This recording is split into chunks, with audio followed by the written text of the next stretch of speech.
إن الحمد لله نحمده ونصلي على رسوله الكريم أما بعد السلام عليكم ورحمة الله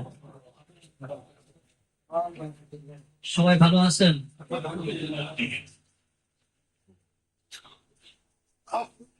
أعوذ بالله من الشيطان الرجيم بسم الله الرحمن الرحيم هو الذي أرسل رسوله بالهدى ودين الحق ليظهره على الدين كله ولو كره المشركون أما بعد الحمد لله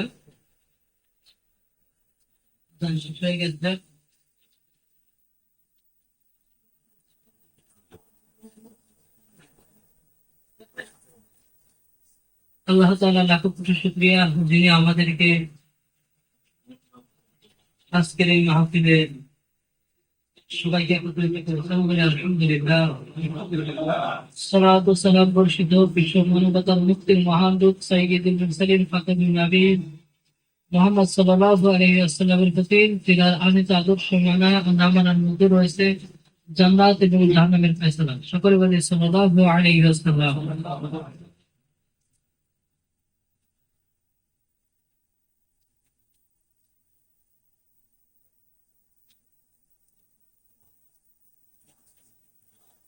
ইকামত দিন, এটা হচ্ছে দিন প্রতিষ্ঠিত করা। দিন প্রতিষ্ঠিত করা সম্পর্কে বাজারে অনেক ধরনের অনেক রকমের কিতাবাদি পাওয়া যায়।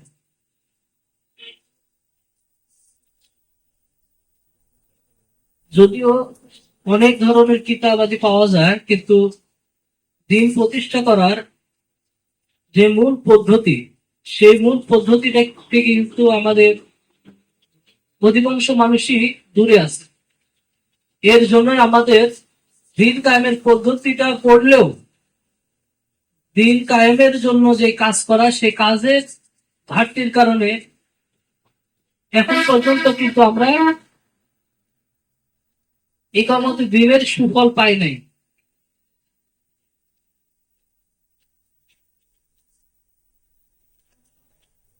আমরা যারা এখানে আসছি তারা ইসলাম সম্পর্কে কিন্তু কম বেশ বুঝি, অন্য সাধারণ মানুষের চাইতে আলাদা। যেমন অনেক মানুষ আছে গ্রামগঞ্জের মধ্যে খুঁজে পাবেন, দেখবেন যে ওরা সালাত সম্পর্কেও বুঝে না, আবার সিয়াম সম্পর্কেও বুঝে না, এমনকি ইসলামের যে 5টি রোকন আছে, 5টি রোকন সম্পর্কে কি ভালোভাবে সুষ্ঠু ধারণা তাদের নাই। কিন্তু আমরা যারা এখানে আসছি তাদের কিন্তু কিছু না কিছু এই বিষয়ে ইলম আছে, এটা নিজের থেকে অর্জন করে হোক বা অন্য কারো মাধ্যম থেকে দাওয়াত পাওয়া হয়। তো এটা আল্লাহ তাআলার জন্য শুকরিয়া যে এই দিন কায়েমের জন্য,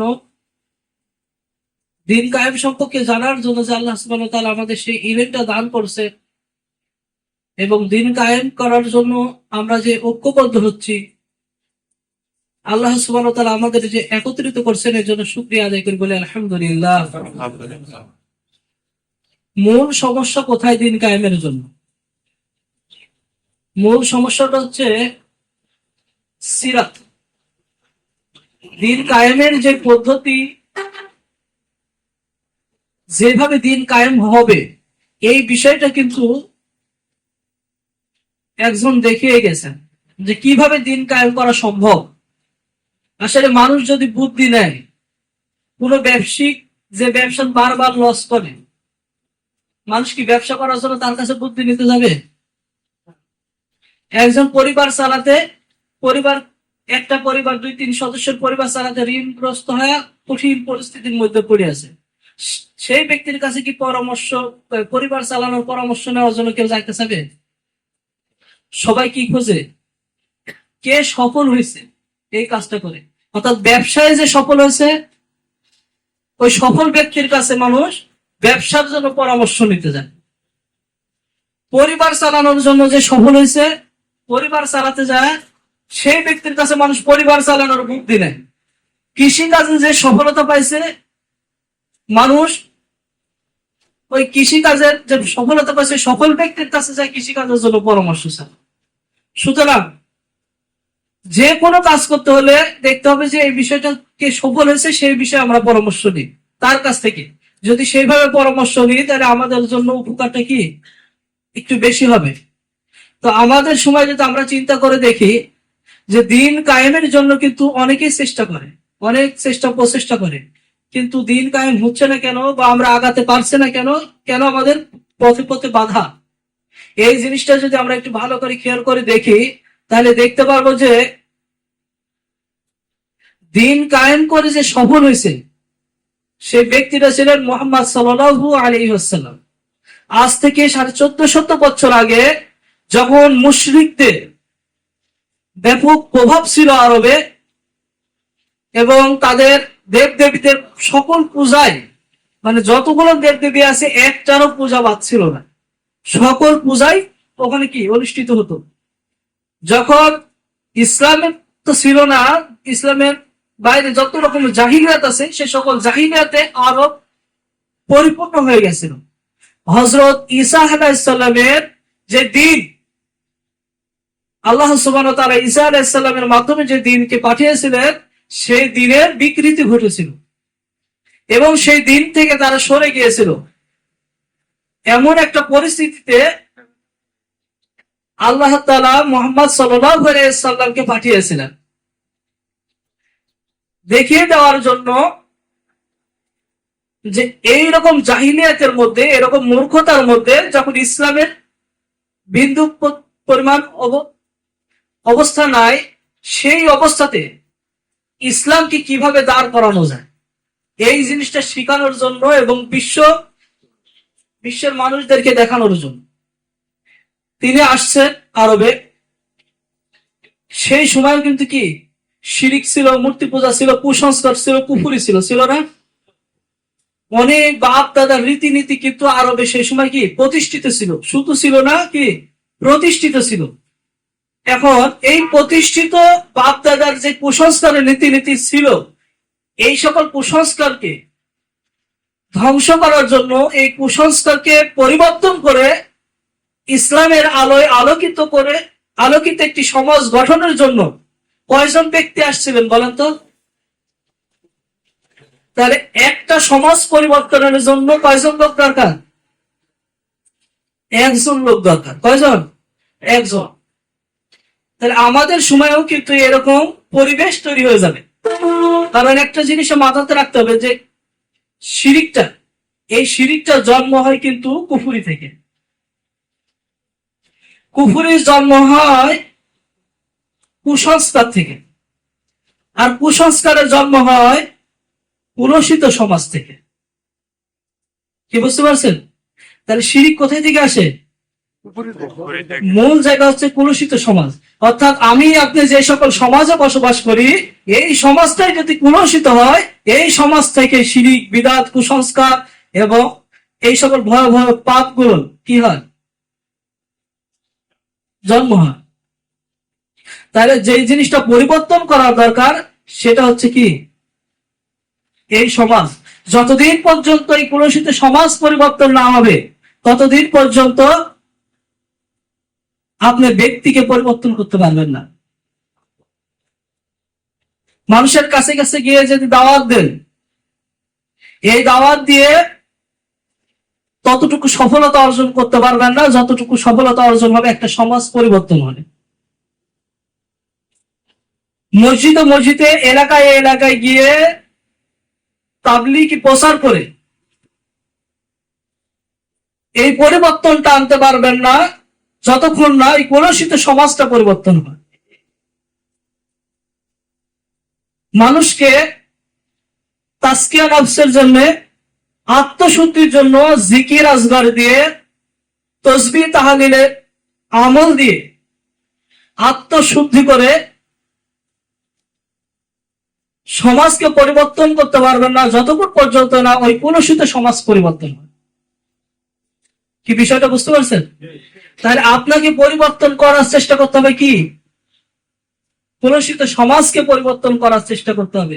এই জায়গাটা যদি পরিবর্তন হয়ে যায় তাহলে আস্তে আস্তে কি হয়ে যাবে, সকল বিষয়টাই পরিবর্তন হয়ে যাবে। যেমন আমাদের সমাজে বর্তমান সময়ে আমরা একটা জিনিস দেখতে পাচ্ছি, একটা মহামারী, সেটা হচ্ছে ধর্ষণ। এটা একটা মহামারী না? এই ধর্ষণ, যেই ধর্ষণটা হচ্ছে, একদিক থেকে খবর আসতেছে যে আজকে ঢাকাতে হয়েছে, পরের দিন খবর পাচ্ছি যে সিরাজগঞ্জ হয়েছে, তারপরের দিন খবর পাচ্ছে যে রাজশাহীতে হয়েছে, তারপর দিন দেখা যাচ্ছে সিলেট হয়েছে, মানে একটা দিনও বাদ নেই। কেন জানেন? আমি আপনি সবাই চেষ্টা করতেছি, যার যার পক্ষ থেকে তাই তাই। একটা এলাকাতে কোথায় যেন আমার মনে নাই, এক ধর্ষক শিশুকে ধর্ষণ করছে, পরবর্তী তাকে ওই এলাকার লোকজন গণপিটুনি দিয়ে হত্যা করছে, তারপর তার ঘর বাড়ি পোড়াই দিয়েছে। এরকম ঘটনা কি ঘটছে? তবুও কি পরের দিনে আর একটা ঘটনা ঘটছে এরকম শিশু ধর্ষণের। এই জিনিসটা যদি কোন সমাজ পরিবর্তন করার পর সমাজের প্রধান, সমাজের শাসক যদি এটার সমাধান দিত, এটা রায় দিত, তাহলে পরের দিন এটা করার আর সুযোগ ছিল না। কিভাবে রায় হয়তো জানেন? একজন যুবক, একজন বখাটের যুবক একজনকে ধর্ষণ করছে। আপনারা কিন্তু অনেক মাহফিলে ওয়াজ শুনেন, আমি মাহফিলের মতন ওয়াজ করতে পারবো না, কিন্তু আমি বোঝানোর জন্য কথা বলবো ইনশাআল্লাহ। একজন যুবক, বখাটের যুবক একজনকে ধর্ষণ করছে। এখন সেই যুবককে যদি প্রশাসন যায় ধরে নিয়ে আসে এবং জিজ্ঞাসা করে 2-3 দিন রাখে, কেন, কারণ কি, বল প্রয়োগ হয়েছে কিনা, বা বিভিন্ন নিয়ম কানুন আছে ইসলামে, সেই নিয়ম কানুন গুলো যদি পালন করার পর তাকে জিজ্ঞাসাবাদ করে, তারপরেও দেখছে যে না, সে স্বেচ্ছায় এই কাজ করছে, সে তওবাও করলো, ভালো হওয়ার শপথও নিল, সবকিছু ঠিক আছে, তবুও যদি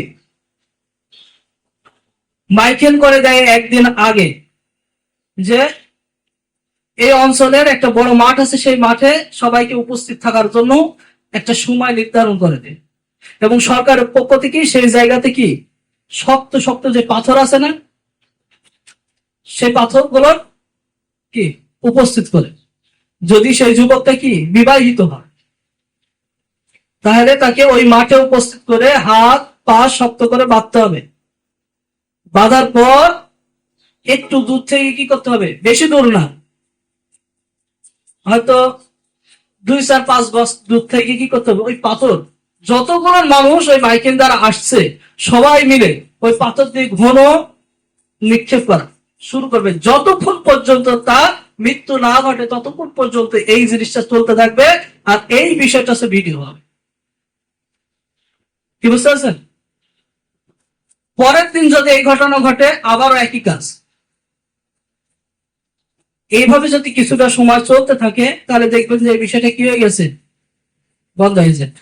অন্যরা অনেক আবেগী মুসলমান আছে, এই কথা বলে যে যদি এরকম শাসন ব্যবস্থা আসে, একটা যদি রায় হয়, পরের দিন আর ধর্ষণ হবে না। এই কথা আমি বলবো না।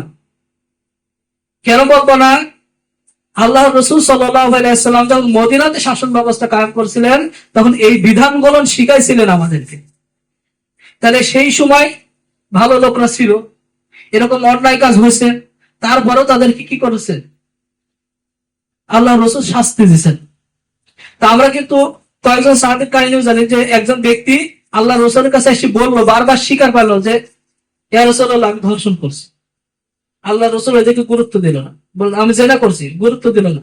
আবার বলছে ইয়া রাসূলুল্লাহ, আমি তো জেনা করছি।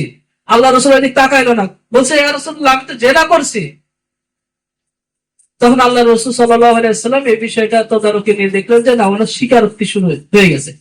আচ্ছা, যে স্বীকারোক্তি করে তাকে বললো যে তুমি কি চাও? বলছে আমি তো জেনা করছি, আমি পবিত্র হতে চাই।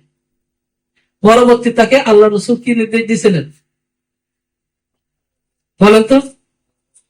পাথর নিক্ষেপ করার নির্দেশ দিয়েছিলেন না? এখন কি সময় দেখেন কতটা পরিবর্তন। এই পরিবর্তনটা কেন? শুধুমাত্র একটাই কারণ, কলুষিত সমাজ। আজকে যদি কেউ জেনার ধরা পড়ে, তা 2 জনের বিয়ে দিয়ে দেয়। এরকম কাহিনী আছে না? ধরা পড়ছে, বিয়েটা দিয়ে দিচ্ছে কে? একজন একজন হুজুর যায়া বিয়েটা পড়া দিয়ে ছিল হচ্ছে। কি শাস্তি? তো তুমি ওই মেয়ের সাথে জেনা করছো, ওকে বিয়ে করা লাগবে। আর ও তো জেনা করিয়েছে বিয়ে করার জন্য। কি বুঝতে পারছেন? এই জিনিসটা পারে নাই শুধুমাত্র কিসের জন্য? এই কলুষিত সমাজটা এই বিষয়ে শিক্ষা পায় নাই, যার কারণে ওই হুজুর যদিও যায়নি থাকে, হুজুরের পক্ষে সম্ভব না এই বিষয়ে রায় দেওয়া। সম্ভব? সম্ভব না। তাহলে পরিবর্তন করতে হবে কি? সমাজ। আর একটা বিষয় দেখেন, বেশ কয়েকটা বিষয় আমি পাইলাম, এই যে জাকাতের বিষয়টা, জাকাতের যে বিষয়টা শুরু হয়েছে, বা আমি যে জাকাত নিসাব নির্ণয়কারী যে দায়িত্বশীলদেরকে আপনাদের কাছে পাঠাইছি, আপনারা হয়তো অনেকে পাইছেন, এইরকম কি জাকাত নিসাব নির্ণয় দায়িত্বশীল এর আগে কখনো আপনাদের কাছে গেছে? জাকাত কিন্তু আপনারা অনেকেই দেন, কিন্তু এরকম কাছে তো দেন নাই। অথচ দেখেন জাকাত যে দিবেন, জাকাত দিতে হলে 3 নম্বর যে ব্যক্তি জাকাত প্রাপ্ত, যে জাকাত পাবে, 3 নম্বর শ্রেণীর ব্যক্তি হচ্ছে যে জাকাত আদায় করবে, জাকাত আদায়কারী কর্মচারী। তা আপনার কাছে তো কোনো কর্মচারী যায় নাই, আপনি জাকাত কোথায় দিবেন? আজকে জাকাতের এই সুষ্ঠু নিয়ম নাই দেখে জাকাতের শাড়ি, জাকাতের লুঙ্গি এগুলো বাইরেছে। বাজারে যায় দেখতে পাবেন যে অনেক দোকান আছে, এই দোকানে লেখা থাকে এখানে জাকাতের লুঙ্গি পাওয়া যায়, এখানে জাকাতের পাঞ্জাবি পাওয়া যায়, এখানে জাকাতের শাড়ি পাওয়া যায়। কি বুঝতে পারছেন? তার মানে কি, জাকাতের জন্য আলাদা শাড়ি আছে, জাকাতের জন্য আলাদা লুঙ্গি আছে, জাকাতের জন্য আলাদা পাঞ্জাবি আছে, যেগুলো সব পাতলা। কি বুঝতে পারছেন? এই জিনিসটা আপনি তুলে নিয়ে এসে দেন। জাকাত কি কাদের দেন জানেন? আপনি ব্যক্তি আদায় করেন, ব্যক্তি মানুষের মধ্যে সবার আছে এই সমস্যা তা বলতেছি না, ব্যক্তি মানুষের মধ্যে এটা থাকতে পারে। যেমন আমি যে একজনকে লুঙ্গি শাড়ি দেব আমার এলাকাতে, তাহলে আমি চিন্তা করবো যে আমার কথা কে শোনে, একটু গরিব মানুষের মধ্যে আমার কথা কে শোনে, যে আমার বাড়িতে একটু আসা বসা করে, আসা যাওয়া করে, বা একটু কাজে ডাকলে কাজ করে দেয়, আমার সাথে বিয়াদবি করে না, এরকম লোক বাছাই করে করে কি দেওয়া হয়? দেওয়া হয় না? এটা হচ্ছে আপনার পছন্দ মতো, কার পছন্দ মতো? আপনার পছন্দ মতন জাকাত দেন। আসলে জাকাতের নিয়ম কি আপনার পছন্দ মতো হবে? না হকদার যে সে হক পাবে? অবশ্যই যার হক আছে সে হকটা পাবে। এই জাকাতের টাকা আপনার আছে 1 লক্ষ টাকা। 1 লক্ষ থেকে কয় টাকা জাকাত বলেন তো? 2,500। আচ্ছা, তাহলে 1 লক্ষ থেকে 2,500 বাদ দিলে থাকে কত? 97,500। 97,500 টাকা বেশি না 2,500 টাকা বেশি? 97,500 টাকা যদি বেশি হয়ে থাকে, তাহলে এই 2,500 টাকা আপনি আল্লাহর রাস্তা দেওয়ার জন্য গরিবের হক গরিবকে প্রদান করার ভয়ে আপনি সম্পূর্ণ 97,500 টাকা হারাম ভক্ষণ করছেন। বলেন নাউজুবিল্লাহ। শুধুমাত্র 2,500 টাকা। একটু ধীর স্থির ভাবে চিন্তা করে দেখেন, এই 2,500 টাকা আপনার এমনি খরচ হয়ে যায়, রাস্তাঘাটে খরচ হয়ে যায়। এই 2,500 টাকার জাকাত আদায়ের না করে কি করতেছেন? আপনার 97,500 টাকা হারাম হচ্ছে। আর একটা বিষয় দেখেন, যে এটা আপনার মন মতো আদায় করতেছেন, যার কারণে আপনার পছন্দনীয় ব্যক্তিরাই এই জাকাতের অর্থ থেকে শাড়ি লুঙ্গি বা টাকা যে যেটাই পাক সেটা পাচ্ছেন, কিন্তু সমাজের কোনো পরিবর্তন আসতেছে না। এই সমাজের পরিবর্তন দেখেন, আজ থেকে 20 বছর আগ থেকে এই দেশে কি আলেম ওলামা ছিল না? তারা জাকাত আদায় করেনি? করে নাই? করছে। মসজিদ থেকে এখনো আসে, মাদ্রাসা থেকে এখনো জাকাতের জন্য আসে, এতিমখানা থেকে এখনো জাকাতের জন্য টাকা তুলতে আসে। টাকা তোলার পর পরের বছর আবার আসে কি আসে না? কেন আসে? আপনার কাছে এই যে আমি যে জাকাত নিসাব নির্ণয়কারী যে দায়িত্বশীল পাঠাইছি, এরকম অনেক লোক আছে না যাদের 45,000 টাকা জাকাত আছে, কইছে যে ভাই 30,000 টাকা দিচ্ছে, 15,000 টাকা আমি অন্যদের দিয়ে দিছি, এটা নিয়ে যান। তারপরে নিচে তারা নিচে নাই নাই, কি বলছে? এটা আমার পক্ষে সম্ভব না। এখনো বলতেছি, আপনার 85,000 টাকা জাকাত আসছে, 85,000 টাকা জাকাতে যদি 80,000 টাকা আপনি আমার হাতে উঠাই দেন, আর 5,000 টাকা যদি কম যে ভাই গরিব দুঃখী বা অন্য অন্য জায়গাতে দিচ্ছি, কিছু মনে করেন না, আমি 80,000 টাকা আপনার হাতে ফেরত দিয়ে দেবো, 1 টাকাও নেবো না। আসলে বলেন, যদি টাকার জন্য আমি জাকাত উঠাতে এই দায়িত্বশীলদেরকে পাঠাইতাম, 80,000 বেশি না 5,000 বেশি? তাহলে কোন রকমে 80,000 দায়িত্বশীল বলে দিতাম, দিচ্ছে আর নিয়ে না। যেমন বাইতুল মালটা 50 টাকা দিলেও নিয়ে নেয়, নেয় না?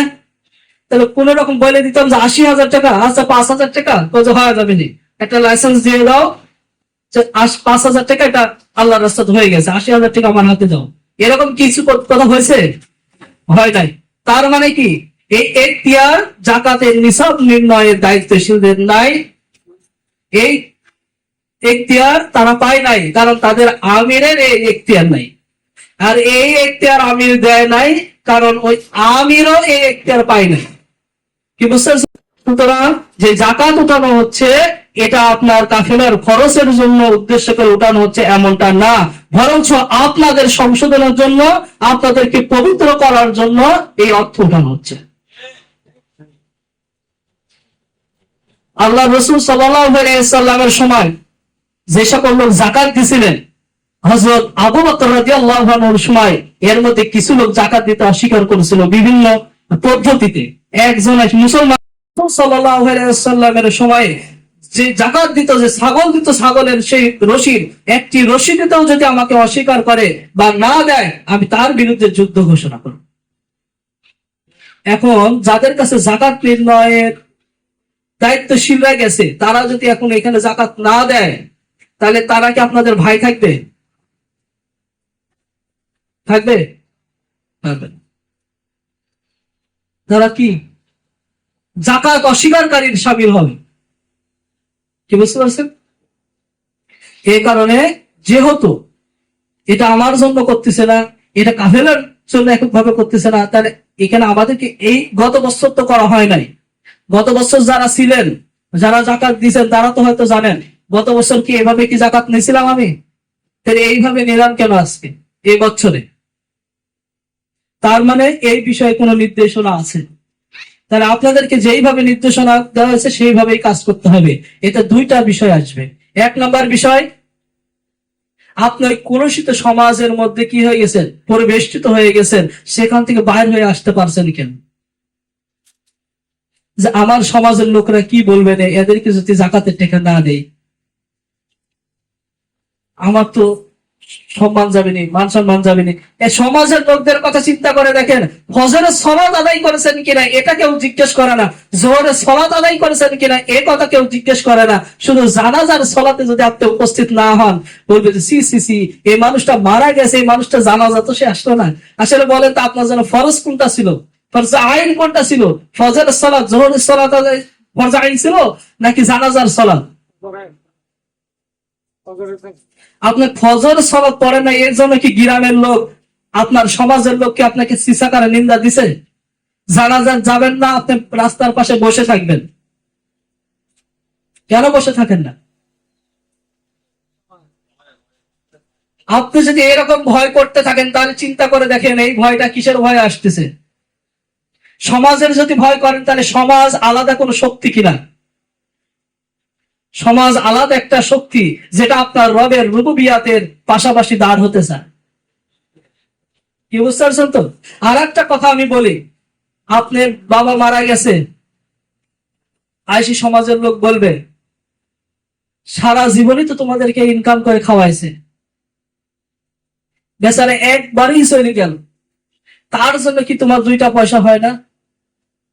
একটা দিন মানুষকে ডাকি খাওয়া দাও, ও তো আর বারবার খাইতে আসবে না, তাহলে একটা বার কি করো, তাদেরকে ডাইকে নিয়ে এসে গ্রামের লোকদেরকে একটু খাওয়াও, গরিব দুঃখীদের খাওয়াও। আপনি যদি না খাওয়ান, সি সি, মানুষটা মারা গেছে, বাপটা মারা গেল, এই বাপ মারা যাওয়ার পর যে একমোট মানুষকে খাওয়াবে, এই খাওয়ানোটাও খাওয়ায় না। কি বুঝতে পারছেন? আর যদি কোন যে আমি খাওয়াবো না, তাহলে এলাকার লোক কি বলবে, এই যে এই কথাগুলো বলবে। আর যদি তাদের ভয়ে, তাদের এই কথার ভয়ে আপনি যদি খাওয়ান, কি হবে বলেন তো? আছে, নিয়ম আছে।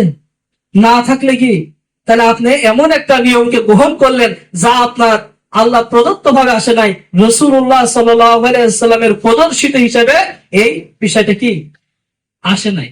আপনি কলুষিত সমাজের ভয়ে এই কাজটা করে দিলেন। বিষয়টা বুঝতে পারছেন? সুতরাং সমাজ পরিবর্তন করার জন্য আপনার 500 লোক এক সমাজে থাকার জরুরত নাই। যদি বলেন যে ভাই আমি একলাই মানুষ চাপের মধ্যে আছি, তাহলে এটা ভুল ব্যাখ্যা। কারণ আরবের বুকে একজন ব্যক্তি এসে কি করছে, পরিবর্তন করছে। হযরত নূহ আলাইহিস সালামের সম্প্রদায়কে পরিবর্তন করার জন্য একজন ব্যক্তি আসছিলেন, সেটা হচ্ছে হযরত নূহ আলাইহিস সালাম। ইব্রাহিম আলাইহিস সালামের সময় একজন ব্যক্তি আসছিলেন, ইসহাক আলাইহিস সালামের সময় একজন আসছেন, ইউসুফ আলাইহিস সালামের সময় একজন ব্যক্তি আসছেন। আপনি এত দল কেন খুঁজেন? পরিবর্তন করতে হবে আপনাকে, এর জন্য প্রচেষ্টা করতে হবে একজনকে। পারিপার্শ্বিক পরিবেশ আমাকে করতে দিচ্ছে না, এই কথা বললে কি হবে না, আপনি ধৈর্য হারা হলে হবে না। সুতরাং আপনাকে আল্লাহ তাআলা হয়তো এই কারণে এইভাবে যাকাতের কথা বলছেন, যে আপনাদের কেউ দেখতে চায় যে আপনারা সমাজকে করে ভয় করেন না আল্লাহ তাআলাকে করে ভয় করেন। 2 নম্বর বিষয়, যে আপনাদের আমির আপনাদেরকে আদেশ করছেন এইভাবে যাকাত দেওয়ার জন্য, আসলে সেটা আপনারা করেন নাকি আনুগত্যের বরখেলাপ কিছু করে নিজেদের ইচ্ছাকে প্রাধান্য দেন, এই একটা বিষয়। সুতরাং এই 2টা বিষয় যদি আপনারা করেন, 2টা বিষয় শয়তানের ওয়াসওয়াসা হবে। সুতরাং এই জায়গা থেকে আল্লাহ সুবহানাহু ওয়া তাআলা আমাদেরকে হেফাজত করুন, সকলে বলে আল্লাহুম্মা আমিন। যেহেতু চাওয়া হয়েছে আপনারা দিয়ে দেবেন, শুধু এতটুকু বিশ্বাস রাখবেন অন্তর থেকে যে এটা এমন একটা জায়গাতে যাচ্ছে যে জায়গাটাতে ইনসাফ প্রতিষ্ঠিত। এর দ্বারা কখনোই কি বেইনসাফি হবে না, এনার দ্বারা কখনোই কি ওজনে ঘাটতি হবে না। সুতরাং এই জিনিসটা যদি মনে রাখেন, তাহলে শয়তান আপনাদেরকে ধোঁকা দিতে পারবে না ইনশাআল্লাহ। সুতরাং আপনাদের যাদের কাছে যাকাত নির্ণয় দায়িত্বশীলরা গেছে, তারা অবশ্যই যত দ্রুত পারেন সেটা পরিশোধ করবেন, কারণ এই অর্থটা আপনার না। যার অর্থ তারা এখনো বসে আছে, এই অর্থ পাইলে ঈদের বাজার করবে। এমন কিছু করেন না যাতে তাদের ঈদের বাজারে ঘাটতি হয়।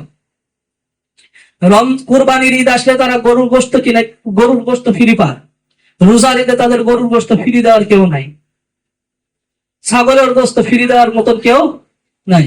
সুতরাং এই জিনিসটা মাথাতে রেখে এমন ভাবে আপনি পরিশোধ করবেন যেন আপনার আমিরের পক্ষে এটা সহজ হয়ে যায়, যত দ্রুত সম্ভব তাদের কাছে দিয়ে দিতে পারে। এই বিষয়টা অবশ্যই কি মাথাতে রাখবেন। 2 নম্বর বিষয় যাকাতুল ফিতর। এই যাকাতুল ফিতর রমজান মাসের একটা ওয়াজিব বিধান, এটা আপনাদের পরিশোধ করতে হবে। আমি যে নির্ধারণ করে দিয়েছি সেটা হচ্ছে 2 কেজি 158 গ্রাম চাউল। কেন আমি চাউল নির্ধারণ করছি, অন্যরা গম নির্ধারণ করেছে। আসলে আমি যদি আপনাকে বলি যে ভাই আপনি 1 সপ্তাহ একটানা বসে গম দিয়েই সব খাবেন, সকালবেলা নাস্তা করবেন গমের রুটি, দুপুরবেলা নাস্তা করবেন গমের রুটি, দুপুরবেলা খাওয়া দাওয়া করবেন গমের রুটি, রাতের খাবেন গমের রুটি, আবার পরের দিন যদি একই অবস্থায় করে 1 সপ্তাহ চলতে পারবে আমার বাংলাদেশের লোক, এদেশের লোকরা? তাহলে আবহাওয়ার পুরো অনেক কিছু বিষয় আছে। যেহেতু এই দেশে চাউলটাই কি চলে, আল্লাহ সুবহানাহু ওয়া তাআলা আদেশ দিয়েছেন যে তোমরা যে খাবার খাও এই মধ্যম মানের খাবার তোমরা বিতরণ করো। তাহলে আমরা যেটা খাই সেটাই বিতরণ করতে হবে। যে রাষ্ট্রে গম চলে তারা গম দিক, সমস্যা নেই। যে রাষ্ট্রে জব চলে তারা জব দিক, তাদের সমস্যা নেই। কিন্তু আমাদের রাষ্ট্রে কি চলে? চাউল। সুতরাং আমরা যদি হিসাবটা নিয়ে আনি, তাহলে একটা কিসের হিসাব আনতে হবে? চাউলের হিসাব। যদি জরুরত কোনো প্রয়োজন থাকে সেখানে চাউলের হিসাব করে অর্থ দেওয়া যাবে। এই অর্থটা আপনার গ্রামের লোকদের কাছে আপনি তাদের কাছে পৌঁছে দিবেন, তারা যেন আপনাদের কাছে নিতে না আসে। এটা যদি তারা নিতে আসে তাহলে সঠিক পদ্ধতি আদায় হবে না। আপনি তাদের কাছে যাবেন, যা কি করবেন? পৌঁছে দিয়ে আসবেন। চাউল যদি হয় তাহলে আপনার পরিবারের চাউল ব্যাগে করে ভরে রাতের অন্ধকার কাঁধে করে নিয়ে যা দিয়ে আসবেন। এরা যেন কেউ নিতে না আসে, এই জিনিসগুলো মাথাতে রাখতে হবে। কোন শীতে সমাজের আর একটা রূপ দেখেন, আমাদের সমাজের, আমার এলাকার সমাজের কথাই বলছি। গত কয়েকদিন আগে আমি এই বিষয়টা তো ধরছিলাম সমাজ প্রধানদের, যে যারা গরিব আছে, যারা সদকাতুল ফিতর নিবে, গ্রহিতা, তাদের থেকেও কি সদকাতুল ফিতর আদায় করতেছে। আচ্ছা, যে গ্রহিতা সে করে দাতা কিভাবে হবে? দাতা আর গ্রহিতা দুই জিনিস নয়। যে দাতা সে গ্রহিতা হতে পারবে না, আর যে গ্রহিতা সে কখনো দাতা না, আল্লাহ তাআলা তাকে স্বাবলম্বী না করা পর্যন্ত। এই বিষয়টা মাথাতে রাখতে হবে। কি বুঝতে পারছেন? তাহলে মূল সমস্যা কোথায় বলেন? কলুষিত সমাজ। তাহলে এই কলুষিত সমাজ কি করতে হবে? এই পরিবর্তন করাটাও আপনার জন্য ইবাদত। কেমন ভাবে ইবাদত? আমি একটা আয়াত তেলাওয়াত করছি, আল্লাহ সুবহানাহু ওয়া তাআলা বলছেন, ওয়াল্লাযী আরসালা রাসূলাহু বিল হুদা ওয়া দীনিল হাক্কি লিইয়ুযহিরাহু আলা দীনি কুল্লিহি ওয়ালাউ কারিহাল মুশরিকুন। এখানে আল্লাহ সুবহানাহু ওয়া তাআলা বলছেন, তিনি অর্থাৎ আল্লাহ তাআলা সত্য দ্বীন ও হিদায়াত সহকারে পাঠিয়েছেন রাসূলকে। বলেন সুবহানাল্লাহ। হিদায়াত কিসের সাথে থাকে? সত্য দ্বীনের সাথে থাকে। কিসের সাথে থাকে? সত্য দ্বীন। আচ্ছা, সত্য দ্বীন কি জমিন থেকে উঠে না আসমান থেকে আসে? সত্য দ্বীন আসে আসমান থেকে। হিদায়াত আসে কোথায় থেকে? জমিন থেকে না আসমান থেকে? আসমান থেকে। শিরিক, কুফর, তাগুত এটা কি আসমান থেকে আসে না জমিন থেকে? জমিন থেকে তাগুত, শিরিক, কুফর এগুলোর উৎপত্তি হয়। কি বুঝতে পারছেন? তখন আসমান থেকে দিন, হক দিন, তারপরে হৃদায়ত আসমান থেকে আসে এবং এইগুলাকে কি করে দেয়? ধ্বংস করে দেয়। নিশ্চিত থাকবেন, যদি সত্য দিন চলে আসে, সত্য দিনের সাথে অবশ্যই অবশ্যই হৃদায়ত আছে, সেখানে কখনো গোমরাহ থাকতে পারে না। আর যখন সত্য দিন জমিনে চলে আসবে, পৃথিবীর যেখানে যে অবস্থাতেই তাগুত, যে অবস্থাতেই শিরিক, যে অবস্থাতেই কুফর, কুসংস্কার থাকুক না কেন, বিদআত থাকুক না কেন, চিরতরে ধ্বংস হয়ে যাবে এইসব। এই সত্য যখন আবার কালের পরিবর্তনে যখন এটা চলে যাবে, আবার যখন পালা বদল শুরু হয়ে যাবে, তখন আবার এই জমিন থেকে এটা উৎপত্তি হবে। যেমন ফসলি জমিতে দেখবেন যে কিছু আগাছা ঘাস আছে না, এটা পরিষ্কার করে দিয়ে আসবেন, কিছুদিন রাখবেন, আবার হয়ে যায়। আল্লাহ রাসূল সাল্লাল্লাহু আলাইহি ওয়াসাল্লাম এই সকল কুফর শিরককে ধ্বংস করে ইসলামী শাসন ব্যবস্থা প্রতিষ্ঠিত করেছিলেন। তারপরে আবু বকর রাদিয়াল্লাহু আনহু সেটার হাল ধরছিলেন। আবু বকরের পর উমর রাদিয়াল্লাহু আনহু সেটার হাল ধরার পর তারপরে উসমান রাদিয়াল্লাহু আনহু আসছে, তখন একটু বিশৃঙ্খলা শুরু হয়েছে। উসমান রাদিয়াল্লাহু আনহুর পর আসছে কি হযরত আলী রাদিয়াল্লাহু আনহু, তারপরে আরেকটু বিশৃঙ্খলা শুরু হয়েছে। এই যে এইভাবে যখন চার খলিফা চলে গেছে, তারপরে আবার কি যে ইসলাম সেটা কি আস্তে আস্তে শেষের দিকে গেছে।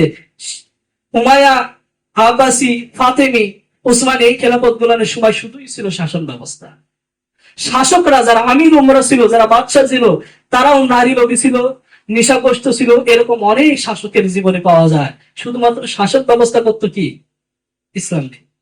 চিন্তা করে দেখেন, আমাদের সময়ে দুটাই কি অনুপস্থিত। শাসকও ইসলাম প্রিয় না, শাসন ব্যবস্থাও ইসলামী না। কি বুঝতেছেন? তার মানে এই সময়ে আল্লাহ সুবহানাহু ওয়া তাআলার পক্ষ থেকে আবার হিদায়াত এবং সত্য দিন আসার কথা। কি বুঝতে পারছেন? এই জিনিসটা মাথায় রাখবেন যে কখন আসতে পারে। এই আলামত গুলো চিন্তা করলে বুঝতে পারবেন যে এরকম একটা সময় কি আসবে। আর আল্লাহ রাসূল সাল্লাল্লাহু আলাইহি ওয়াসাল্লামকে আল্লাহ তাআলা পাঠাইছিলেন একটা লক্ষ্য দিয়ে। কি দিয়ে? লক্ষ্য দিয়ে। আমাদেরকে পাঠানোর পিছনে আল্লাহ তাআলা লক্ষ্য আছে না? কি জানেন? ওয়ামা খালাকতুল জিন্না ওয়াল ইনসা ইল্লা লিয়াবুদুন। এই মানুষ আর জিন জাতি আমার ইবাদত করবে, এই একটা লক্ষ্য নিয়ে আমি তাদেরকে কি করছি? পাঠাইছি। আর রাসূলকে পাঠানোর সময়ও রাসূলকে পাঠানোর সময় একটা কথা বলছেন যে ওয়াল্লাযী আরসালা রাসূলাহু বিল হুদা ওয়া দীনিল হাক্কি লিইয়ুযহিরাহু আলা দীনি কুল্লিহি ওয়ালাউ কারিহাল মুশরিকুন। আমি রাসূলকে পাঠিয়েছি সত্য দ্বীন এবং হিদায়াত দ্বীন। কিসের জন্য? আলা দীনি কুল্লিহি। আলা মানে উপরে, দীন মানে কোন ব্যবস্থা, মানে কত, মানে বহু দিনের উপর বিজয় লাভ করার জন্য, বহু দিনের উপর বিজয় লাভ করার জন্য আল্লাহ সুবহানাহু ওয়া তাআলা রাসূলুল্লাহ সাল্লাল্লাহু আলাইহি ওয়াসাল্লামকে পাঠিয়েছিলেন। তাহলে আমরা যদি রাসূলের উম্মতি মুহাম্মাদি হয়ে থাকি, যদি মুহাম্মদ সাল্লাল্লাহু আলাইহি ওয়াসাল্লামের উম্মত হয়ে থাকি, তাহলে রাসূলের পর, রাসূলের ইন্তিকালের পর আমাদের কাজটা কি হবে বলেন তো? জোরে কথা বলবেন। রাসূলের ইন্তিকালের পর আমাদের কাজ কি হবে? যদি এই দিনটা না থাকে, তাহলে এই দিনকে প্রতিষ্ঠিত করাই হচ্ছে নবুয়ালা কাজ। আমাদের সমাজে যে সকল নবীওয়ালা কাজ আছে, মসজিদে মসজিদে যায়, এটা নবী হলে কাজ কি হবে? কেন হবে না? সহিহ মুসলিম হাদিসে আছে, বলছে যে 3টা মসজিদ ব্যতীত, কয়টা? 3টা মসজিদ ব্যতীত ব্যতীত সফরের উদ্দেশ্যে কোন মসজিদে বাইর হওয়া যাবে না। যারা এই মেহনতটা করতেছে ভালো, কিন্তু একটা জিনিস মাথাতে রাখতে হবে যে আসলে ভালো দিয়েই কিন্তু খারাপ আসে। কি বুঝতে পারছেন? সে শুরুটা কি, যদি শুরুটা দেখি, তাদের চিন্তা চেতনাটা যদি দেখি, তাহলে দেখতে পাবো যে এক মসজিদ বাদ দিয়ে আরেক মসজিদ আছে, এক মসজিদ থেকে আরেক মসজিদ, এক মসজিদ থেকে আরেক মসজিদ, বিভিন্ন মসজিদে যাওয়া হচ্ছে। আসলে এই বিষয়ে হাদিসে কিছু কথা বলা আছে কিনা যদি খুঁজে দেখেন, তার হাদিসে সহিহ মুসলিমের হাদিস, এটা তার কিতাবুল ফিরদাউসের হাদিস না, কিতাবুল বলবেন যে এটা দুর্বল। সহিহ মুসলিমের হাদিস, সহিহ মুসলিমের মধ্যে বলা আছে যে এই 3টা মসজিদ ব্যতীত আর কোন মসজিদে সফরের উদ্দেশ্যে বের হওয়া যাবে না, যেখানে নিষেধ করা আছে। এই পদ্ধতি যদি অবলম্বন করেন, এই পদ্ধতিকে দিন কায়েম করা সম্ভব সম্ভব সম্ভব না। আর একটা জিনিস চিন্তা করে রাখেন, আল্লাহ রসুল সাল্লাল্লাহু আলাইহি ওয়াসাল্লাম, আমাদের ভাষাতে বলতেছি, আল্লাহ রসুল সাল্লাল্লাহু আলাইহি ওয়াসাল্লাম 4 দফা কর্মসূচি দিয়ে দিন প্রতিষ্ঠা করতেন। কয় দফা? 4 দফা। 5টা এক নম্বর হচ্ছে দাওয়াত ও তাবলীগ। এক নম্বর 3 তারা শুনতে পাচ্ছেন? আচ্ছা আগে আসেন। একটু চাপ আমার একটু সামনে চাই বা একটু চাপা বসেন, এমন জায়গা ঘুটে বুঝে রেখেন।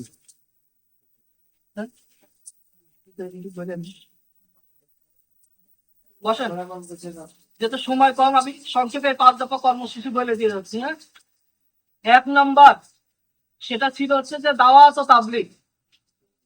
একটা দাওয়া, এটা তাবলীগ করতো, হচ্ছে প্রচার করা।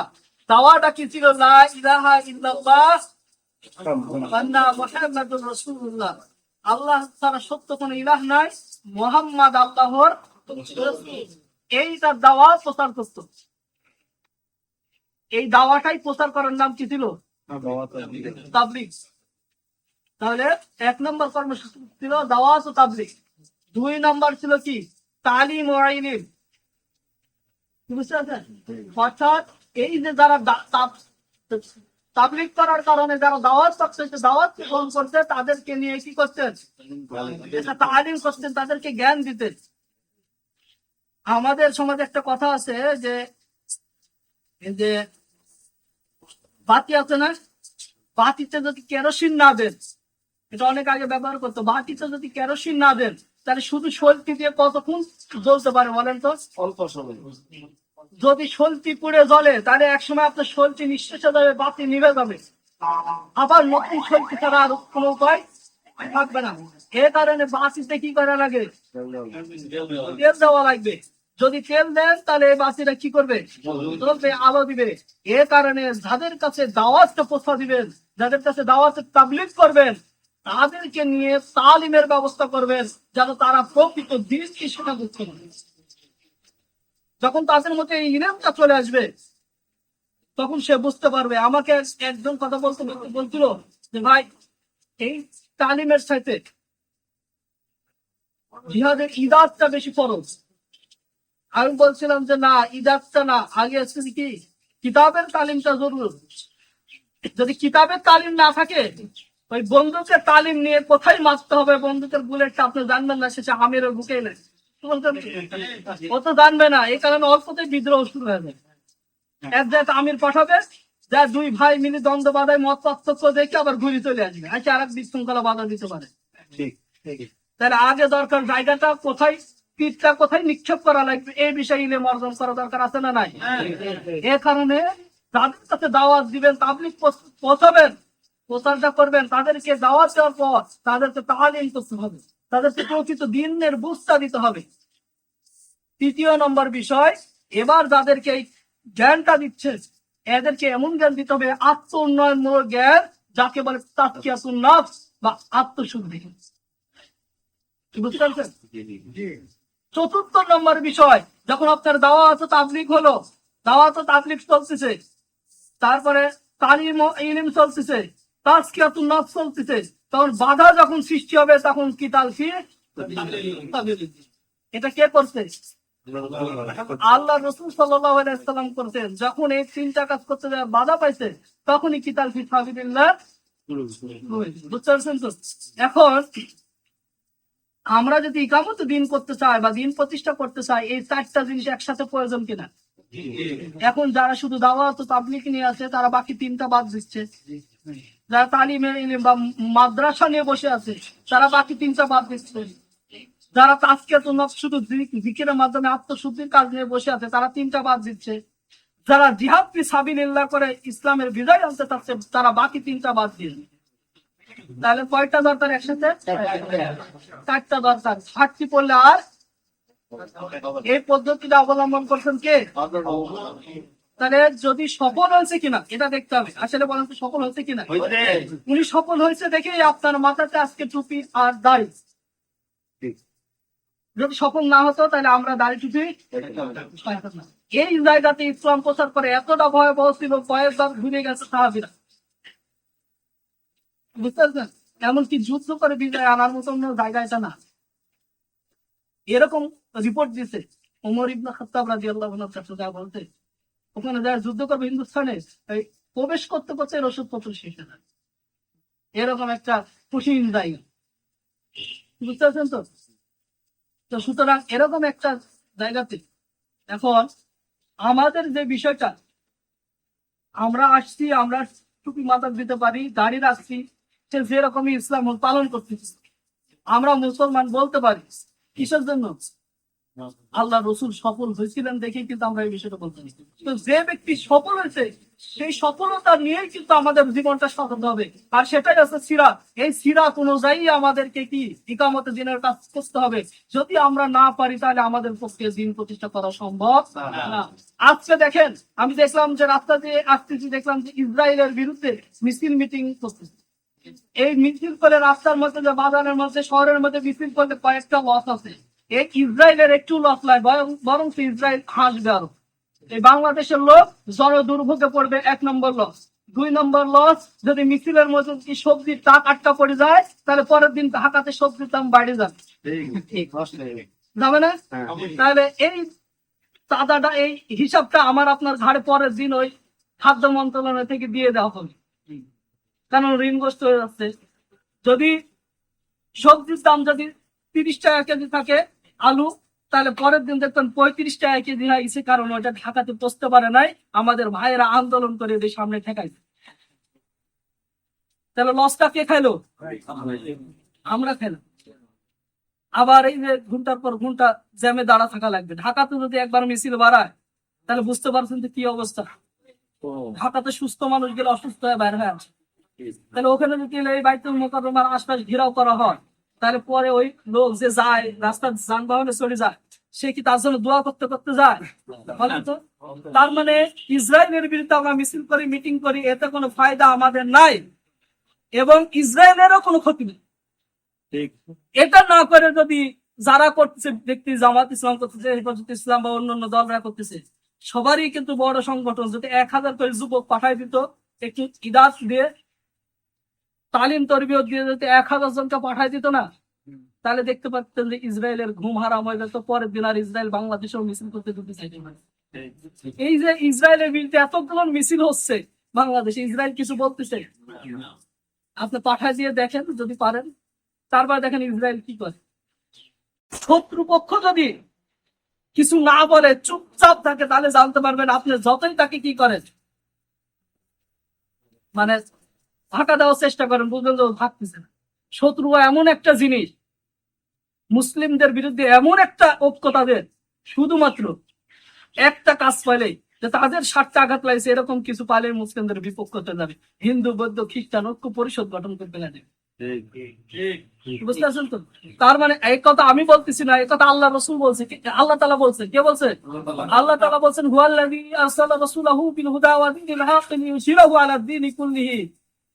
যখন সত্য দিন এবং হৃদায়ত যাবে, রসুলকে পাঠায় দেওয়া হয়েছে সত্য দিন আর হৃদায়ত সকল বাতিল দিনের উপর প্রতিষ্ঠিত করার জন্য। ইহুদির উপর প্রতিষ্ঠিত করবে, খ্রিস্টানের উপর প্রতিষ্ঠিত করবে, বৌদ্ধের উপর প্রতিষ্ঠিত করবে, হিন্দুর উপর প্রতিষ্ঠিত করবে, সমাজতন্ত্রের উপর প্রতিষ্ঠিত করবে, জাতীয়তাবাদের উপর প্রতিষ্ঠিত করবে, গণতন্ত্রের উপর প্রতিষ্ঠিত করবে, রাজতন্ত্রের উপর প্রতিষ্ঠিত করবে, নাস্তিকবাদের উপর প্রতিষ্ঠিত করবে। তখন একটা শ্রেণীর মাথা ব্যথা শুরু হবে, তার নাম আছে ওয়ালাউ কারিহাল মুশরিকুন, ওয়ালাউ কারিহাল মুশরিকুন। পরিচয়টা করে দিলেন কে? আল্লাহ। আপনি যদি অপরিচিত হয়ে দেন তাহলে কি হবে? তাহলে বুঝতে হবে, যখনই আপনি এই কাজ করতে যাবে মুশরিকদের মাথা ব্যথার কারণ হবে, কাফেরদের জ্বালাপুরার কারণ হবে, তখন আপনি আরামে এই কাজটা করতে পারবেন না। তাই এত কিছু হচ্ছে, তাই ইসরায়েল একটু নড়াচড়া দেওয়া উচিত না, তার মানে বুঝতে হবে এটা কিছুই হচ্ছে না, যা হচ্ছে আপনারই ক্ষতি। কি বুঝতে পারছেন? সুতরাং আমাদের ক্ষতি করে কোনো লাভ আছে? উপযুক্ত যে সিদ্ধান্ত, উপযুক্ত সময় উপযুক্ত সিদ্ধান্ত দরকার আছে। আমি গত পরশুদিন রহিমগঞ্জের একটা প্রোগ্রামে এই মাহফিলে আমি বলছিলাম যে এই যে নাস্তিক বাড়তেছে, রসুলের দুশ্মনরা কথা বলতেছে, সাতেমে রসুলরা যে বাড়তেছে, এটা কিসের জন্য জানেন? তাদের যে পাওনা আমরা ঠিক মতন পাওনা পরিশোধ করতে পারছি, যে পাওনা মিছিল মিটিং দিয়ে সম্ভব না। একটা যদি জায়গা মহল করতো, তাহলে পরের দিন কথা বলার আগে এসি রুমের মধ্যে ঢুকি কথা বলতো। বুঝতে পারছেন তো? যা কথা বলতে কম, যদি এতই যদি তারা সুশীল সমাজ হয়ে থাকে, তাহলে সুমালেতে যায় বলতে কম। আজকে বলবে, কালকের দিনেই দেখবেন যে কি হয়ে গেছে। কেন জানেন? আমি বলি যে বেধর্মীরা যদি রসুলকে নিয়ে কটাক্ষ করে, তার বিষয়টা ভাবার সুযোগ আছে যে তাকে কি করা যাবে, কি বলা যাবে, এটা ভাবি দেখা যায়। কারণ ও তো আসলে বেধর্মী। আল্লাহ তাআলা বলছেন যে তোমরা তাদের দেবদেবীদেরকে গালি দিও না, তাদের অজ্ঞতার কারণে তোমার আল্লাহকে গালি দিতে পারে। তো তাদের অজ্ঞতার কারণে এরকম ঘটনা ঘটতে পারে, এ কারণে তাকে আমি কি তাদের বিষয়টা ভাবি। কিন্তু কোন ব্যক্তি যদি নামের আগে মোহাম্মদ অমুক, মোহাম্মদ তমুক, অমুক ইসলাম তমুক ইসলাম লাগানোর পর যদি আল্লাহর রসুলকে নিয়ে কটাক্ষ করে, তাহলে আল্লাহর কসম পৃথিবীতে তার শ্বাস প্রশ্বাস আরাম হয়। বুঝতে পারছেন তো? তাহলে আমরা এরকম একটা ব্যক্তিদেরকে আশ্রয় প্রশ্রয় দেওয়ার জন্য অনেক রকম মাসলাও তৈরি করে দেন। কি বুঝতে পারছেন? সুতরাং এই বিষয়গুলো আমাদেরকে ভাবে দেখা লাগবে। এইগুলোর মূল কারণ হচ্ছে এখান থেকে যদি সমাজ ব্যবস্থা যদি ইসলামের হতো, তাহলে কলুষিত সমাজ যদি না থাকতো, ওই জায়গা থেকে যদি সিদ্ধান্ত আসতো, সাতিমে রসুল আপনি খুঁজে পাইতেন না সারা। আর এখন থামেন, আবার কিছুদিন পর সাতিমে রসুল। কারণ আপনি মামলা করতে যাচ্ছেন কার কাছে? কোথায় মামলা করতে যাচ্ছেন আপনি চিন্তা করে দেখেন। যেখানেই মামলা করতে যান না কেন, মামলা করে যেতে আবার অটল থাকে তাও মানা যায়। কারণ আমি বলি, আল্লাহ সুবহানাহু ওয়া তাআলা বলছেন সূরা নিসার সম্ভবত 138 নম্বর আয়াতে, দেখবেন একটু, বলছে যে যদি নির্যাতিত হও তাহলে বলা যায়, অর্থাৎ কারোর বিরুদ্ধে কোনো কথা বলা যাবে না। যদি নির্যাতিত হও তাহলে বলতে পারেন। অর্থাৎ আপনি যদি দুর্বল হন আর আপনার বিপক্ষে পার্টি যদি শক্তিশালী হয়, সেই ক্ষেত্রে আপনি কি করতে পারেন, এরকম প্রশ্রয় নিতে পারেন। যেমন একটা উদাহরণ দিই, আপনি একটা সাধারণ মানুষ, আপনি ভালো নামাজ কালাম পড়েন দিনরাত, এখানে আপনি বসে আছেন, এখন আপনার অল্প একটু জমি আছে, এই জমিকে ধাক্কা দিয়ে দিয়ে কি করতেছে, আর একজন জমি দখল করে নিচ্ছে। এখন আপনি যদি কিছু না বলেন, তাহলে তো আপনার জমি সব হারাই যাবে। এর কারণে আপনাকে বলতে হবে, যেহেতু আপনি বলতে পারবেন না, আপনার এরকম লাঠি নাই, অর্থ নাই, জনশক্তি নাই, তাহলে আপনি যেখানে যায় এই রায়টা পাওয়ার দরকার সেখানে যাইতে হবে। এটা আপনার গুণগান হবে না। কিন্তু আমার লক্ষ লক্ষ অনুসারী, আমি ঢাকা বাইতুল মোকাররমে দান দিলে আমার লক্ষ লক্ষ অনুসারী জড়ো হয়ে যায়, আমার এত লোক, আমি কি করি ওই জায়গাতে যাইতে পারি? যার এত লোক হবে, আমরা তো দুর্বল, আমাদের যে কথা বলছে আমাদের লোক খুবই কি সীমিত, কিন্তু যারা এই মামলা নিয়ে যায় তাদের যা লোক দেখবেন কতগুলো হয়। এদের শুধুমাত্র একটা ইউনিয়নের প্রোগ্রামে আপনাদের এর সাথে বেশি লোক। কি বুঝতে পারছেন তো? তাহলে তারা কি বলে এটা করতে পারে? তারা তো দুর্বলের কাতারে পড়ে না। তার জন্য বলতেছি, কলুষিত সমাজকে পরিবর্তন করতে হবে। কলুষিত সমাজ পরিবর্তনের জন্য আল্লাহ রাসূল সাল্লাল্লাহু আলাইহি ওয়াসাল্লাম যে পদ্ধতি অবলম্বন করছেন, সেই পদ্ধতি অবলম্বন করতে হবে। আল্লাহ সুবহানাহু ওয়া তাআলা সেই পদ্ধতি অবলম্বন করে আমাদেরকে সামনে অগ্রসর হওয়ার তৌফিক দান করে। সকলে আসসালামু আলাইকুম ওয়া রাহমাতুল্লাহি ওয়া বারাকাতুহু।